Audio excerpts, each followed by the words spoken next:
There is a massive lithium find here in California. We could be the top producer of lithium in the US and the world. Our guest today is Michael McKibben, professor of geology. He's here to tell us what's going on with this massive lithium find and what it will take to extract it. So if they produce all the lithium that's coming up the current wells, it'll be about 115,000 metric tons per year, which would help make the US totally self-sufficient in lithium. If they expand the geothermal field and produce power from all the reservoir, that's about 70 to 80% of global production. Wow. So it's pretty substantial. We also talked to Luis Olmedo, who's a community leader in the Imperial County. He will express their excitement, also their concerns about what's going to happen with this development. I'm Siamai Korami. Welcome to California Insider. Mike, it's great to have you on. Welcome. Thank you. Nice to be here. There's a massive lithium find in California. And can you tell us what is this and how much is it? So we've actually known for a long time that there was lithium in the brines down there. Those brines have been studied since the 1960s. And the rough amount of lithium and other metals like zinc and manganese have been known for quite a while. But when the price of lithium started climbing a couple of years ago, it got up to over $80,000 a metric ton for lithium carbonate. Then all of a sudden there was more focused attention on those brines. And so the Department of Energy asked Lawrence Berkeley Laboratory and its affiliates to do an assessment of the amount of lithium that's down there. And so I had been retired at that time, but then Lawrence Berkeley Lab called me up and asked me if I would help them work on the project because I had a track record of studying the metals down there. And so we did a very detailed assessment based on all the data that the companies were willing to provide to us of how much lithium was in the brine and how much could be extracted over time. And so we compiled all the data we had and came up with there being at least 4 million metric tons of lithium carbonate there in the part of the field that they're currently exploited that's been drilled out and they're producing power from. And then we extrapolated that resource to the remaining part of the field that hadn't been completely drilled out yet and came up with a number of 18 million metric tons of lithium carbonate equivalent. And that made it, at that time, one of the largest lithium brine deposits in the world. And we now know it's among the top lithium brine deposits in the US that are known. So it's pretty substantial. Ultimately, it could produce enough lithium for 4 million electric vehicles per year from the current part of the field that's being exploited. If they expand the field to produce geothermal power from the entire field, then it could produce enough lithium to make 30 million electric vehicles per year. Per year? Per year. So it's pretty substantial. How much is this compared to the rest of the world? The other main deposits in the US that have lithium are comparable in size, ranging from the McDermott caldera in Nevada, which probably has about twice as much as the Salton Sea, to the Smackover Formation in Arkansas, which probably has somewhere around 5 or 6 times what the Salton Sea has. So it's not the biggest deposit in the US, but certainly among the top ones. The other main deposits around the world are in South America. So Chile and Argentina are producing a large fraction of the world's lithium from their salar deposits, which are basically dry salt lakes. And then the Australians produce most of the lithium in the world from their hard rock mines, which are in a particular granitic rock called pegmatite. So both the hard rock mines in Australia and the salar mines in South America have a lot of environmental problems associated with them. And the advantage of a lot of the American deposits, including the Salton Sea, is there's fewer environmental impacts associated with pulling the lithium directly out of the brine. Australia, for example, they have to blast the rock out of the ground, then they have to grind it up, and that creates a lot of dust and noise. And then they have to soak it in sulfuric acid and cook it at high temperature to pull the lithium away from the mineral structure. And that all takes a lot of power and electricity driven by fossil fuel consumption and also produces acid effluent that they have to deal with. So Australia has those problems environmentally with their mines. In South America, the salars, they're pumping the brine out of the dry lick beds. It's beneath the surface. and they dump it onto the surface into these evaporation ponds that are the size of a soccer field, and there's literally hundreds of them. And they let the sun do the work. So the sun evaporates the brine in the pond, and they try and concentrate the brine that way, the lithium in the brine that way, but it's not very effective. It only produces about 40% of the lithium as a product. And so they end up wasting a lot of brine and losing it to evaporation. They're depleting their groundwater when they're pumping the brine out of the ground. And they're also affecting the lagoons nearby, which are foraging and breeding habitats for the flamingos. So they're actually negatively impacting their own tourism economy, because lots of people come to see the pink flamingos down there. So both these areas, South America and Australia, have some pretty significant environmental issues associated with the extraction of lithium.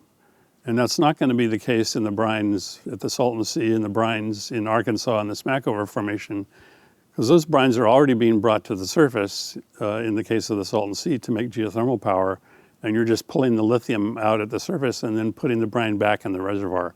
So you're not dumping it out on the surface like they are in South America and creating these wasteful evaporation ponds. You're not blasting rock like they are in Australia and grinding it and soaking it in acid. So it's a much more benign method of lithium extraction. Can you explain this process? How does it work? Yes, so the brine sits in the ground at high temperature in the rock, and you drill a hole into it. And because the brine's at high pressure and high temperature, it naturally flows up the well to the surface. And so this is what the brine looks like. It's very saline, it's very iron-rich, so it's got this brown color to it. And this brine goes through a process of separation, so that as the brine moves through the plumbing at the surface, the steam comes off the brine because it's at high temperature. It's basically boiling the brine. And they use the steam to turn turbines to make electricity, and then they take the residual brine and pump it back into the reservoir, because they can't, there's so much agriculture in the Imperial Valley, they can't dump things out on the ground like they do in South America. They have to re-inject it back into the ground. And so this brine is currently being processed at the surface and then very quickly re-injected back in the reservoir. To pull the lithium out, they have to actually pass the brine through a separate step into a container that has an absorbent in it. And that's a material, a clay-like material, that selectively extracts the lithium out of the brine, and it's called direct lithium extraction, or DLE. And so they have to operate an additional circuit at the surface to extract that lithium as lithium chloride. And so this is the lithium chloride solution that they produce from the brine. And once they produce this lithium chloride solution, then they can convert that in a different process to lithium carbonate or lithium hydroxide, which are solid materials. And that's what the battery manufacturers use to make the cathode components of the electric vehicle batteries and energy storage batteries. So this lithium chloride is the fundamental product that they're producing out of the brine. You want to show us the rock as well? So this is a piece of the reservoir rock that was recovered by drilling, and it's a metamorphic rock. It used to be a sediment from the Colorado Delta, but it's now been cooked at very high temperatures. That's why it's green, and it's got these fractures in it that are lined with minerals you can see here. And the brine sits in those fractures, and so when they drill in to the ground at this depth, which is about a mile or a mile and a half. So a mile and a half down. The brine comes out of those fractures. So the brine is sitting there. It's sitting there. Liquid. Yeah. It's just, you it's can pull it basically up. stewing in the rock and until they tap into it and extract it. And how does the geothermal work in this process? Is this, they have solar panels up there and then they are storing the energy in the ground? How does No, they don't use solar energy for geothermal. They're using the steam from the brine to turn a turbine, and the turbine spins a generator, and that generates electricity. And the steam, after it's gone through the turbine, is then cooled and condensed back into liquid water. It's called steam condensate. And they combine that steam condensate with the residual brine and put that all back in the reservoir. So it's kind of a closed system in that they're not depleting the reservoir in this process. They're returning the brine back to the subsurface. And how do they get the energy to extract this brine out? Is it coming from the power that's generated there, or do they have other sources? So the geothermal plants make their own electricity, and they use their own electricity generated from geothermal to power everything, and they can probably do that for the lithium extraction as well. So they don't have to use electricity generated from fossil fuels, for example, to process the lithium. They're using renewable energy to process the lithium, and that's another advantage of the geothermal lithium brines, is you're not using fossil fuel-based electricity to power it like they are in Australia or in South America. Besides the electric cars, where does this lithium go? One of the biggest markets is for batteries for electric vehicles. Another big market is what are called battery electricity storage systems, BESS, where they take electricity produced from wind and solar during the day and store that in batteries and release it later at night when it's needed. So these BES facilities are growing in importance. They're part of the reason California's grid has become more stable now. We don't have as many power outages as we used to because we've got these storage systems that act as backup. And it also allows us to store electricity from solar and wind systems when they're generated, which isn't necessarily the peak time when we need the electricity. And so if you can store that electricity in lithium batteries, then you can use it later when you really need it.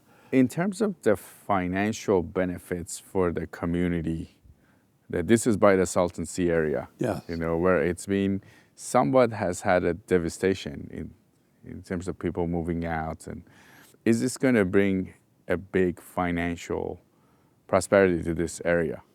I think so. If you talk to the parents down there, their biggest complaint is, when my kids finish high school, they leave because there aren't jobs that they want down there. Many of them don't want to work in the agricultural fields, and they don't want to work in the prison, which is the other big employer down there. So if they could get STEM-type jobs with geothermal and with lithium, some parents feel their kids are more likely to stick around. So the three economic benefits are, number one, the expanded geothermal and the lithium extraction. That will generate jobs. And then if they can manufacture batteries down there, then there will be thousands of jobs from battery manufacture. And in the long run, if they can recycle batteries down there as well, then there'll be even thousands more jobs associated with recycling lithium batteries. So there's kind of three stages of jobs you can think about: the primary geothermal and lithium production, and then the battery production, and then recycling. And you think about all the cascading jobs resulting from that: community services and housing for the workers. And so there's a whole cascading aspect to the job picture down there from the lithium industry. Is this considered mining? No, because you're not blasting rock out of the ground and processing rock. It's extraction, lithium extraction. So DLE, which is the acronym, direct lithium extraction, is its own kind of thing that's, most people don't consider it to be mining, because you're not blasting rock out of the ground and moving large amounts of rocks and making these huge tailing piles and open pits like you do at a normal mine. So you just dig in and... So the wells are already there. They've already been drilled okay, for the geothermal power, and the brine's already coming up to the surface because it's being used to make electricity. So you're just adding a bolt-on technology to that to extract the lithium. So the capital investment's already been made in the wells and the power plants, and you're just adding a little bit of capital for the lithium extraction. So that also makes it very attractive from a capital investment viewpoint. How much lithium is it produced there now?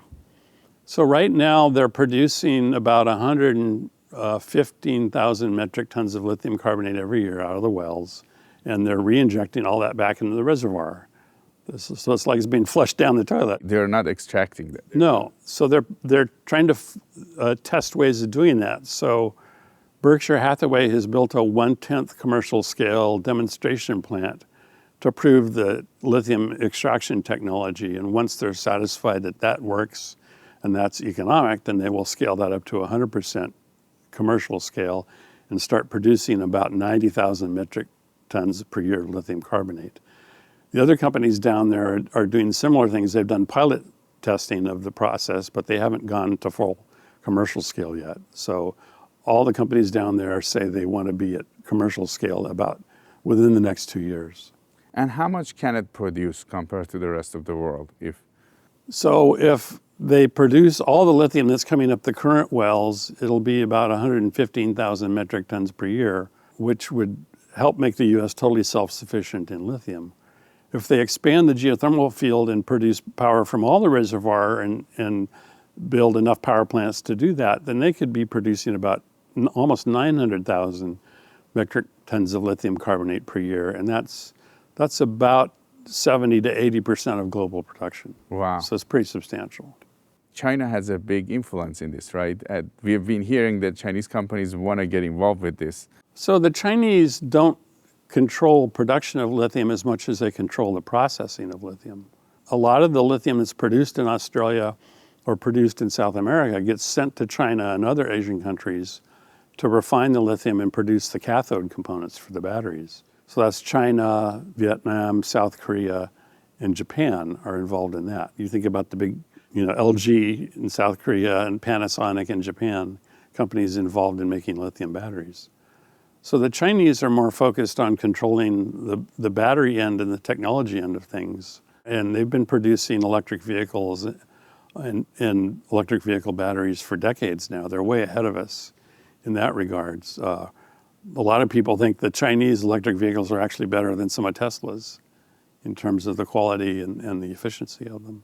So that's their advantage, is not controlling the lithium source, but the lithium processing and the lithium batteries. Can they buy these mines? Because we've heard that some of them have been trying to look for this type of So they certainly invest in mines around the world, everywhere from South America to Australia to Africa, for example. And they're trying to get involved in the raw production of these materials as an investment partner. And they often go into a country and offer them, infrastructure improvement agreements in exchange for the right to use and produce some of the products. So they've been very smart in that regard. But what about here? Can they get involved with these mines? So there are limitations on foreign ownership and foreign participation in domestic mines, but that's not an absolute limit. So there are many Australian companies and Canadian companies, for example, that are involved in U.S. domestic mining. And there are some Chinese companies that are involved in various ways in terms of financial investments in U.S. mining. But the government tries to keep an eye on that and tries to limit that to some extent. And in these lithium mines, this lithium process of extracting, can they get involved with this? Yeah, so a lot of the intellectual property involving the absorption of lithium out of brines and the use of various absorbents to selectively pull lithium and other metals out of brines, a lot of patents for that have been filed in China as well as the U.S. and elsewhere in the Western world. So they're certainly in competition with the U.S. on the technology of extracting metals out of brines, and they have issued patents for that. So, for example, the absorbent that some companies are using to pull lithium out of brines in Arkansas and the Salton Seas, some of those absorbents that companies are using are made in China.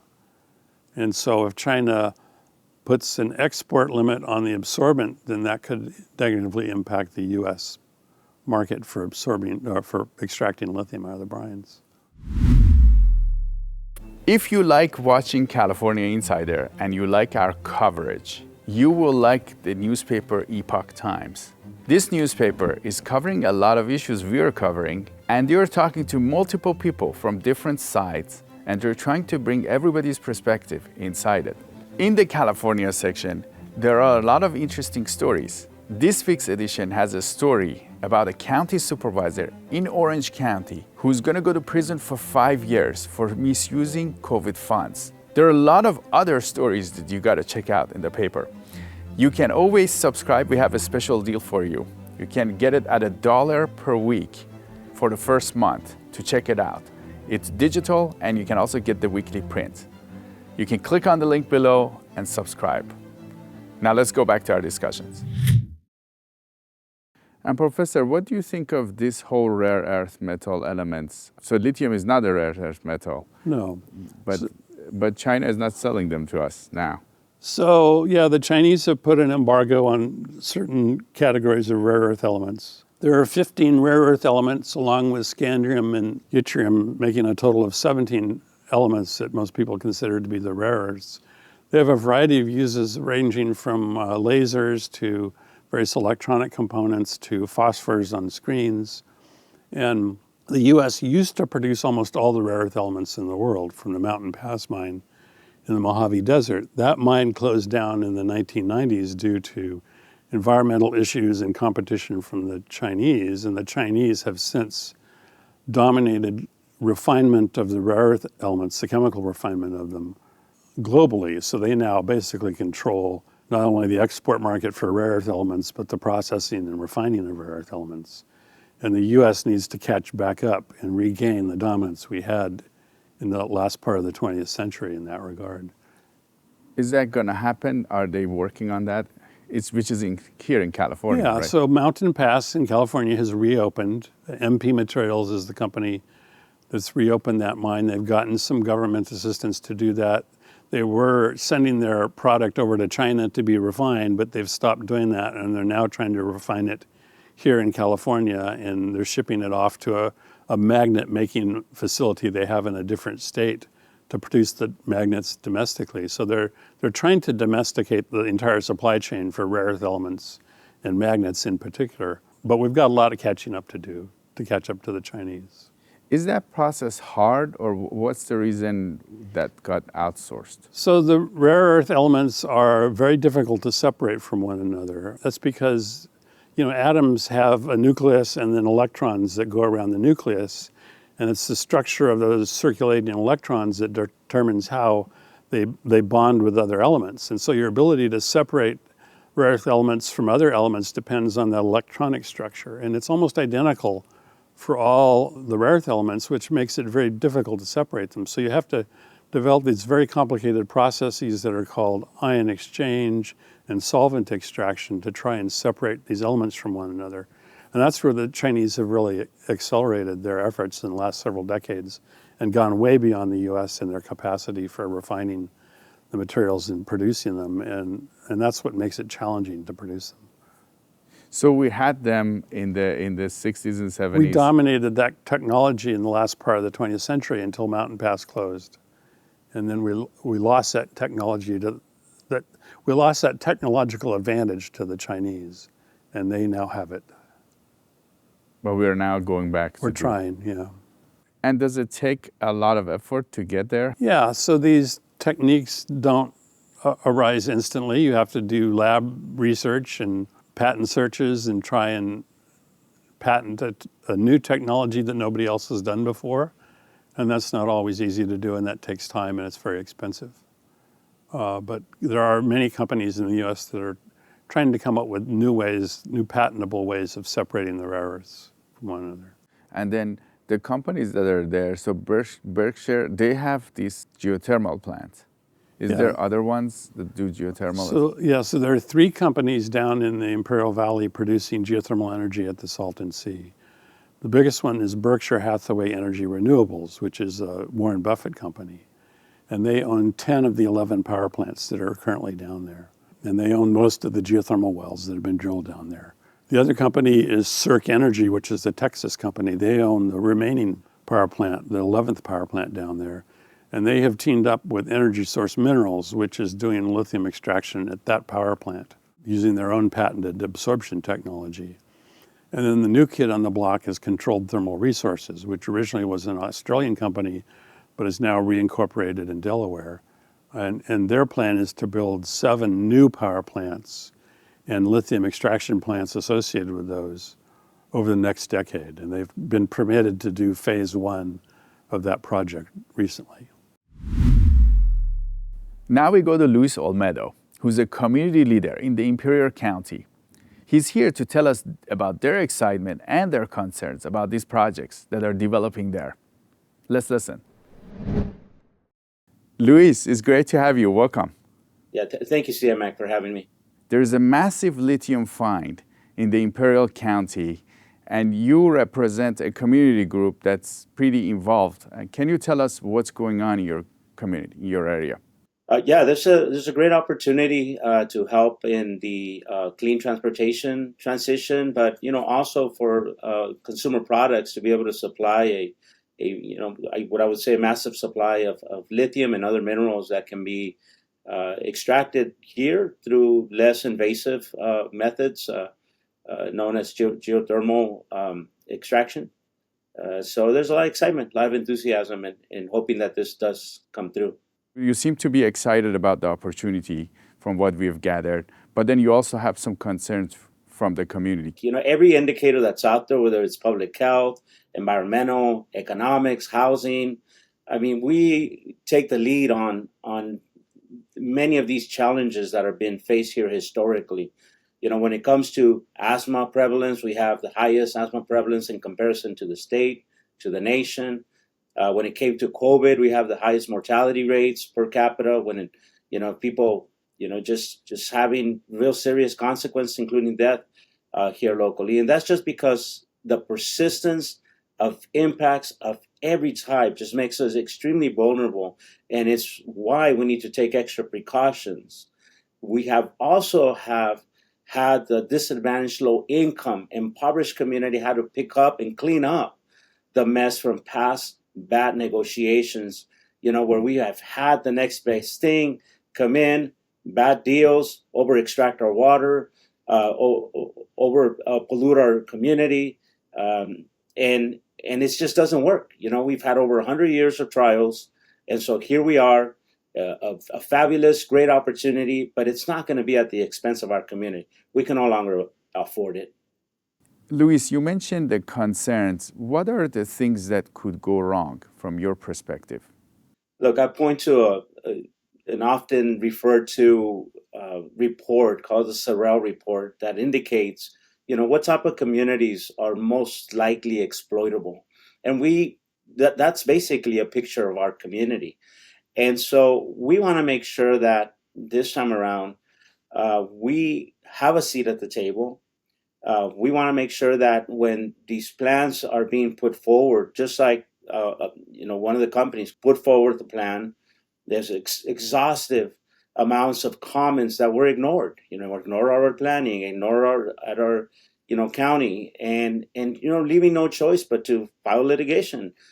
So it's again over extraction and not sufficient accountability, and we have communities out here who have lack of access to water, lack of affordability to water, and when we start looking at amount of just one project, billion gallons of water per year.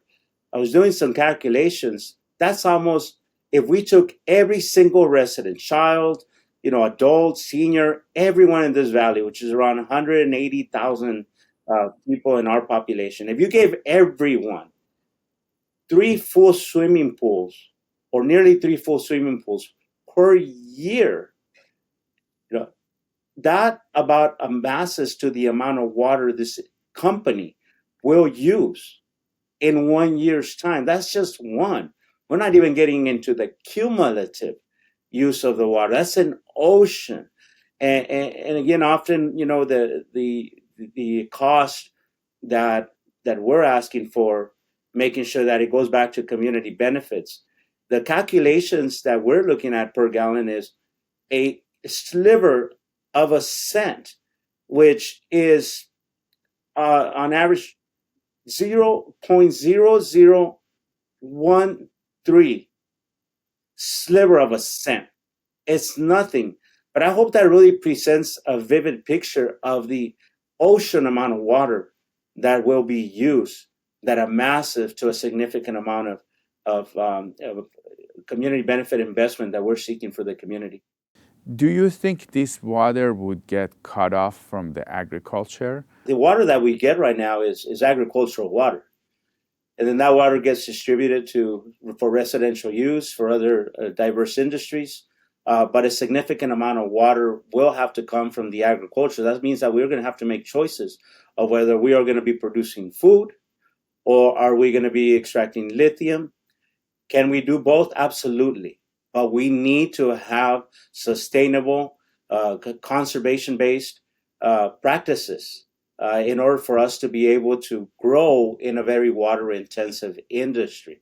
It can happen, but it's not going to happen when there's capricious beliefs that, again, coming in, and making low investments, wanting to, have high returns. It's just not going to happen. There's not enough water for that. But when it comes to the water use, we do have the most senior water right. So if anybody gets caught up, we're probably likely going to be at the very end of that. We'll be getting water, after everyone else gets cut off, just because of our senior water rights. The most recent promise of jobs was with the solar industry. The environmental groups did a phenomenal job, protecting the desert ecosystem, the habitat, the wildlife, endangered species. Unfortunately, they left an opening to go after agricultural land, or as they refer to, disturbed lands, which were much more easier to develop because it was a transaction between the owner of the land and the developer. So a lot of these landowners were perfectly fine with transitioning away from harvesting these crops into entering into these long-term agreements, and turning these solar fields into large solar energy providers. However, the teams that were coming in here to build, I mean, these are short-term jobs. They go in 6 months, build, and then they're gone. Sure, they hire a few local workers, but what we see is that's happening right now. It's the same playbook. They go out to workforce development, create some curriculum, and certify thousands of people with the promise of jobs. And as in the solar industry, these certificates aren't worth the paper they're printed on.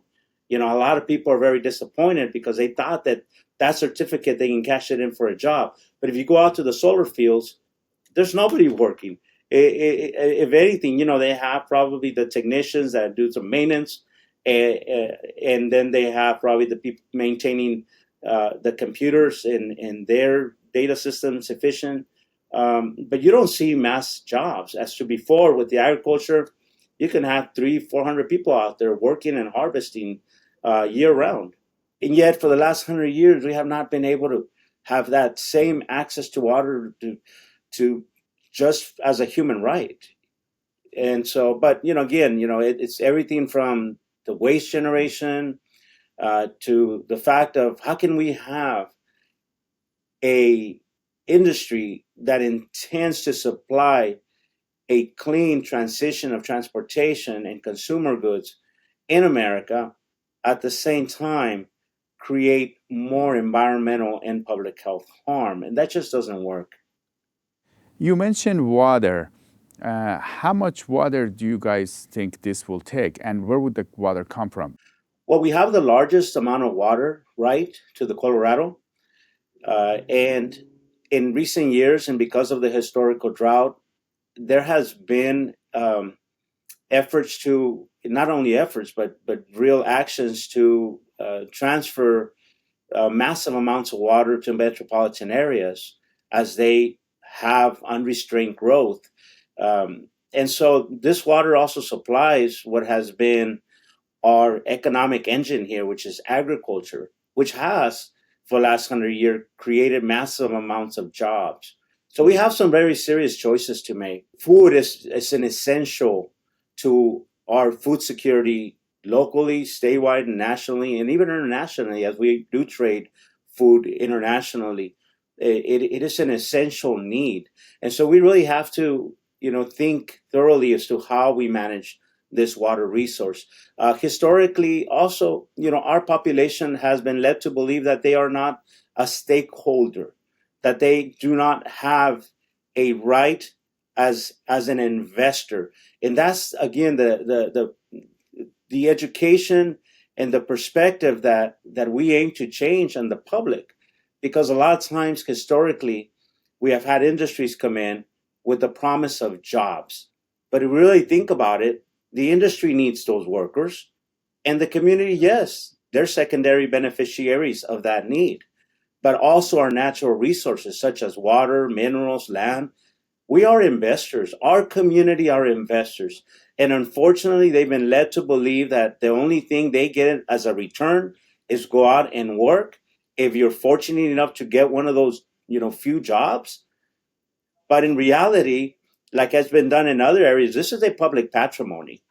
And as investors, the negotiations are aimed at a win-win scenario where the industry gets to have access to these resources, such as water, but the community also has a return in that investment. And you mentioned pollution. What concerns do you guys have on the pollution side of things? We've had to deal with environmental harm, polluted areas that are impacting communities, everything from hazardous waste disposals to past manufacturing that has left a legacy of contamination. We have seen a slow response from government, enforcement, and cleanup. And a lot of this, it comes at a consequence to the communities, where we have respiratory problems. We have high rates of cancers and other disease, heart disease. I mean, like I said before, every indicator lives here. We have endemics, and we are, have faced pandemics with significant amount of harm. Given this experience, I'll give you other examples. Like our water is actually not in compliance with the Federal Clean Water Act. Our air repeatedly fails the Federal Clean Air Act. The Salton Sea has been a sump for agriculture, and a lot that it hasn't often get discussed. It is also used as a proving ground for military grade training. So I mean we're in a very bad situation, and the water has also in the Salton Sea, which is in the known resource geothermal resource extraction area, has served as a barrier between this hazardous contamination and our human bodies acting as filters to this pollution, which is going to have detrimental harm on us. And there is a tax that there is going to be a tax on this lithium, right? And you guys will get a good portion of that tax, right? Locally. I think there was a consensus of coming together and making sure that this lithium excise tax was placed. Again, this is on lithium. There's other minerals and other resources that are going to be extracted, but it's a win. There are still some challenges with that, because initially we were hoping that 30% of those resources, of those dollars, went to the frontline fence line communities, and that's not the case. So there is local advocacy happening to make sure there is accountability, to assure that these dollars don't just go to the same hands, the same people who have always had these resources, the type of people who say if it ain't broken, don't fix it. Well, it is broken, and it does need fixing. And this is a time that we need to create an equitable plan to make sure that people who need the most get the most. And part of these dollars will also go towards helping in the restoration efforts around the Salton Sea, putting projects to help, again, mitigate the environmental impacts. And hopefully the industry does come to fruition, and that these sales taxes, they'd be clear, it's a sales tax on this lithium. But again, it doesn't necessarily mean that it covers everything that we're expecting at this time. What would you like to see for your group to be comfortable with what's happening there? We want to make sure there's full mitigation in the environmental impacts. Our impoverished community can't afford to do cleanup. They can't afford to adapt their communities and their neighborhoods to protect them from bad management, bad maintenance of the environmental impacts and bad infrastructure. We want to make sure that there are labor agreements, that there are good jobs created, and that there are local hire conditions there as well. We want to make sure there are community benefits agreements in place in which the community has a return in their investment. I mean, the amount of resources that are going to be utilized that are really the people's resources, they can use it on anything that helps bring economic prosperity and infrastructure and wealth into our community.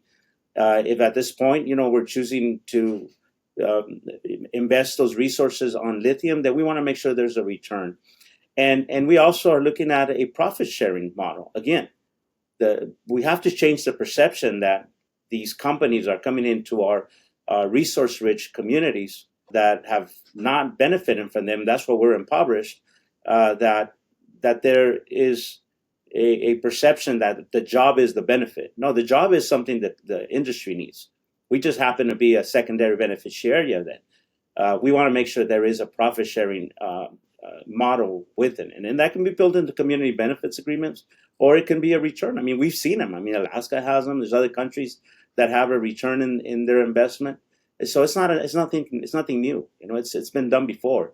And I know there's going to be, you know, pouting, and there's going to be, you know, disagreement, you know, because people don't want to pay more. I mean, they want to come in and get a maximum returns with minimum investments. That's the capitalistic model, but that's not what we're here for, and the capitalistic model has not worked for us. Some people might say, Luis, your organization might be slowing down this process of developing lithium in your area. Look, we still have a significant amount of natural resources here, and we have a community that is ready, you know, to roll their hands, roll the sleeves, and get to work, you know. So, you know, we can't put all our eggs in one basket, you know, just put it that way. If this works, great. We know that there's other things that resources can be invested on. You know, it can be on technology. It can be on manufacturing. You know, if this doesn't work, it doesn't work. I don't think we need necessarily to be in a situation where we feel like, oh, we don't buy now. You know, if we don't, you know, invest everything now and get a minimum jobs, like I don't believe we need to operate in that way, because we've already seen that model over and over and over, and our communities are in worse shape today than they have ever been. And it only takes, you know, just to drive around our community and see that the conditions are not of a developed country. They're conditions of a developing country, not of the United States of America, where we take pride in working together and building a country of, you know, that for all, you know, and that's just not the case. I also want to say that oftentimes, you know, we get depicted as, oh, you're just you know, against this. We're not against this. We're 100% in favor of this. We want the transition to clean transportation, and to be a major player in supplying this minerals into consumer products, and being able to create jobs and other accompanying type of industries. We want to be the global leader, but it's not going to be at the expense of our community. Because otherwise, why are we even doing this if at the end of the day we're going to end up worse shape than we are today? That's just doesn't, the mathematics doesn't add up. We're fully devoted to community. Everything we do as a nonprofit, community-based organization is for community. Let's go back to Professor McKibben and discuss more. What about the water consumption? You know, when it comes to agriculture, California, and we don't have a lot of water. Water is a very big resource for us.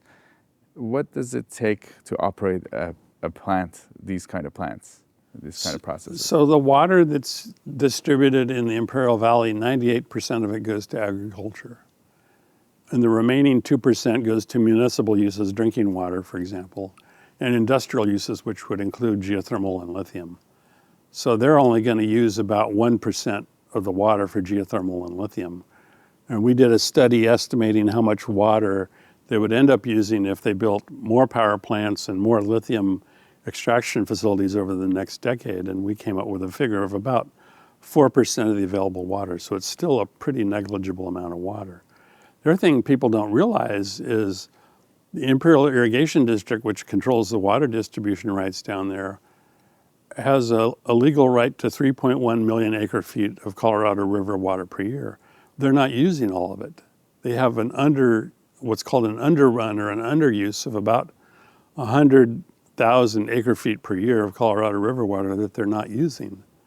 And that underrun would easily accommodate any increase in geothermal and lithium down there. So I don't think people need to worry about water consumption down there. It's just not a big issue compared to agriculture. If you're going to focus on the problem of water conservation and water consumption, that should be focused on agriculture. They could line the canals to prevent leakage of water out of the canals. They could cover the canals. And in fact, Imperial Irrigation District and the farmers are doing a lot to conserve water and not waste water, and they're going to make more gains from those efforts than you would gain from suppressing geothermal or suppressing lithium, for example. In California, a lot of these type of projects are hard to do because of the environmental approvals, and a lot of this is coming from Californians because they always want to protect the environment. Is there any other factors that people need to consider? Yeah, so geothermal's the cleanest energy we can produce in terms of the emissions. So if you look at the carbon dioxide emissions, for example, from a geothermal power plant, it's about 14,000 metric tons of CO2 per year. And you compare that to an oil refinery like the one in El Segundo, that's 3 million metric tons of CO2 per year that's being produced. A cement plant is 2 million metric tons of CO2. And even the Spreckle sugar plant down in Brawley produces, I think, 50,000 metric tons of CO2 per year compared to the 14,000 that a geothermal power plant produces. So the emissions in terms of CO2 and the carbon footprint of geothermal power is very low compared to, fossil fuels and other sorts of manufacturing processes that go on. So it's not realistic to complain about geothermal as a source of CO2 emissions. It's very clean. What about the mining or hitting the ground aspect, creating the wells? So the aerial footprint of a lithium extraction facility down there is only about 50 acres. It's very small compared to other kinds of power plants, for example. So the footprint is nothing compared to the footprint of an open pit mine in Australia or the footprint of a solar operation in South America. The hundreds of evaporation ponds in Argentina or Chile, you can see them from Landsat satellite photos in outer space. I mean, they're huge. They cover great portions of the desert. And those kind of operations to produce lithium cover much larger areas than anything geothermal is going to cover. So you think doing it here, the damage is a lot less to the environment damage is a lot compared less, to other countries? Yeah, and the economic benefit to the local communities is very high in terms of jobs. And then we're no longer dependent on a foreign supply chain and the influence of foreigners on our consumption of that commodity. So it has a lot of advantages to it. And what about the cost of doing it here versus other countries? Does it compare? So people have done studies of the anticipated cost of extracting lithium from geothermal brines, and it's comparable to what it costs to produce from hard rock mines like the ones in Australia or solar mines like the ones in Chile and Argentina. And it comes down to somewhere around $5,000 to $7,000 per metric ton of lithium carbonate equivalent for those operations. And most of the estimates and studies that have been done have shown geothermal can be very competitive with that. Is it because this area that we have, it's unique because you can extract from the rocks, or is it the methodology that? It's both. It's the fact that the brine's already being brought to the surface and processed for electricity. That expense is already done. It's already there. And so you're just adding the extra expense of pulling the lithium out. But there's some cost involved in the processing and the power for doing all that. And that all has to factor into the costs. But it's very comparable. I think it'll come down to competition between lithium brines in North America, like Arkansas and Salton Sea, versus lithium brines in South America, like Chile and Argentina. I think those will end up being the main competitors with one another. I think the Australian mines are, in the long run, going to prove to be expensive and environmentally problematic, and ultimately they may lose out in the competition.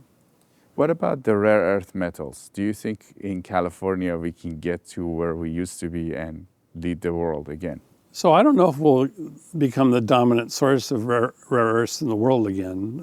There have been too many other rare earth deposits found around the world, including China and other parts of the world. But we could certainly generate our own rare earth needs and become self-sufficient in rare earths. And that's for the whole U.S.? For the whole U.S. And that's from the deposits at Mountain Pass and then some others that are being explored elsewhere in Wyoming and Montana. A lot of companies are looking at producing rare earths out of coal waste. We have a lot of coal ash waste in this country as a legacy of coal mining, and that can be processed and has some rare earths in it. So I think we'll see more sources of domestic rare earths showing up over the next several decades. Mike, to touch the ground in California, it's not easy. Is it hard for bypassing the regulatory situation here? So the regulatory situation with regard to lithium in brines is not always clear, because sometimes there's a difference between owning the brine resource for electrical power and owning the minerals in the brine. And sometimes those rights aren't the same. And so the lawyers have to get involved there. There's also the whole issue of taxation of those resources. So the state of California decided to create a lithium severance tax, which is a tax for producing lithium out of the ground. And I think it's $400 to $800 per metric ton of lithium carbonate equivalent, depending on how much you're producing. So they decided to set up that tax before any lithium had been produced from the geothermal brine, and they pledged 80% of that tax revenue going back to Imperial County, to the local county, and 20% going to a state fund to help restore the Salton Sea. I think that was premature, because that also intimidated investors who wanted to invest in lithium extraction, because that just adds upfront to the costs they have to factor in. So people have to realize that mineral resources are taxed 3 times. They're very unique. So you're taxed for identifying your resource in the ground. That's called the ad valorem tax, which is Latin for in proportion to value. So that's a property tax. So if you identify gold, you have to if you identify 1 million ounces of gold in the ground, you get taxed on that every year, that gold in the ground, and the same with lithium. And then you're taxed a severance tax or royalty, and that's a tax on severing that resource from the ground. Even if you're a private owner, you negotiate with a company to pay you that royalty. If it's state or federal land, they get paid the severance tax.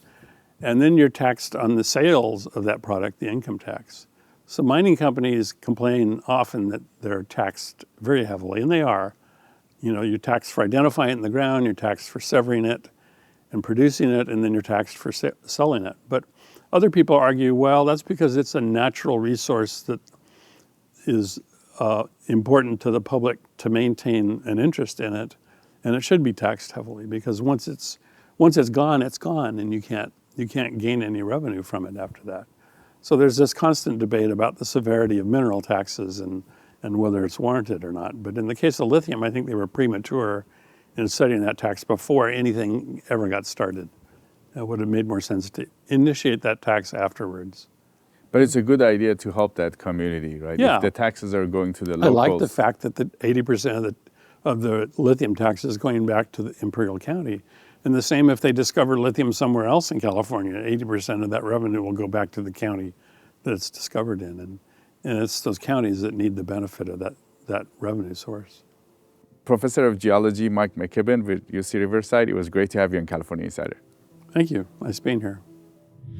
Let us know what you think about this massive lithium find in the Imperial County. You can always email me at siamak@californiainsider.com or comment.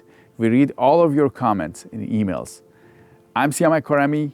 This is California Insider, and we'll see you next time.